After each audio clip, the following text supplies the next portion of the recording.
Room, এই যে এক ফ্ল্যাটে 3টে বাথরুম। এটা হলো বেডরুমের, এই যে ঢুকে এমনি বেসিন। এই যে আমরা এখন বর্তমানে ফিনিশিং কাম চলে, এই জন্য ফিনিশিংয়ে কাজের ভিডিও দিচ্ছি। ফিনিশিং কাজ চলতেছে এখন বর্তমানে।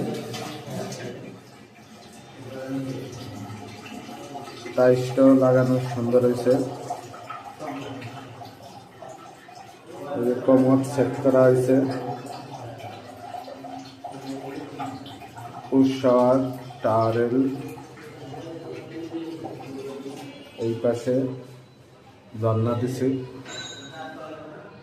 হটলাইন আছে।